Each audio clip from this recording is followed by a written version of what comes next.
everyone, my name's Ray Keith and I'm doing a DJ workshop with you today. Yeah, I'm basically here today to have some fun with you. Let's not take it too serious. Let's have some fun. But if you've never been on decks before, then basically I'm going to show you what to do on some record decks. So obviously here we have the Technic 12s. We've got the SL Mark II and also a different colour SL Mark II. So we've got the light original greys. If you're from the original days, then you'll know these. And then they brought out the darker ones, and then they did bring out the Mark IIIs, I believe. Actually, the ones that I want are the gold ones that DJ Craze has got, but maybe I'm going to get them one day, who knows. Okay, so let's have a little look around the deck, just so you know what's going on. Here you've got an arm that picks the needle up. This is the cartridge. This is what they call the head. This is what they call the arm. And then you've got a weight on the back. The hip-hop days, what we always used to do, we used to turn the weight back round.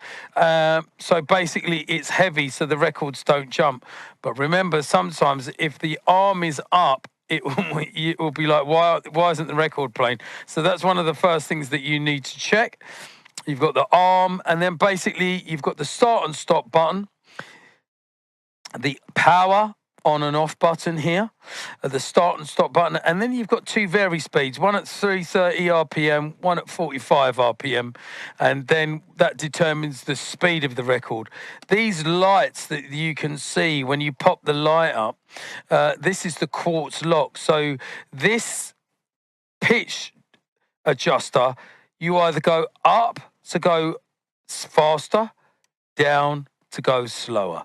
And then this is quartz lock. Today we're going to be working on quartz lock. The reason being, both of these records that I've picked are running at exactly the same speed. So it's going to make it easier for you to work things out. So that's just a general start and stop. You've got the light button, so that links onto the quartz. And if you look very closely down here, if I pitch it that way, you can see it's going backwards, and if I pitch it forward, it's going faster. I don't know if you can quite see that.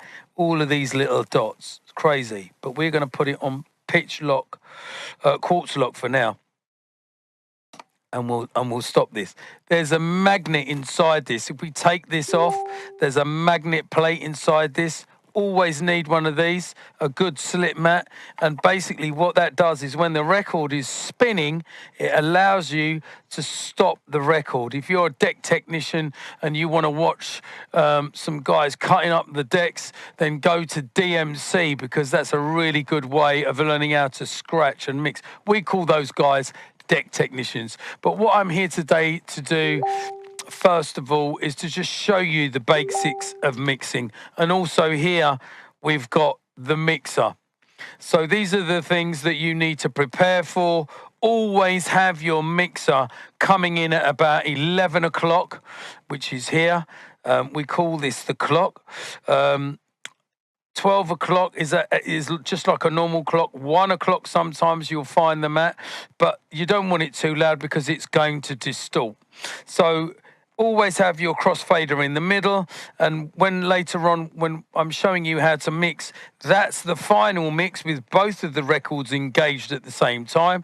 But what we will do is, as we're listening to the record, we bring it up slowly until we're happy, and then it's locked. And when it's locked, we let them roll together.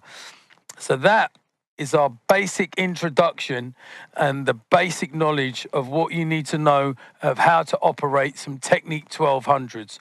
These are the standard industry decks that were in most of the clubs, and these decks really did change our life. And they were part of the setup, and they were part of the history of the early days. We're talking about these decks have been here since the 70s and the 80s, and they were industry standard, as are now the Pioneer CDJs. Amazing piece of kit and really sought after. You can buy these now on eBay. You can pick up a set for about £500-600 quid. They're usually about £250-300 a deck, and you can still get them serviced. We're going to learn about brakes,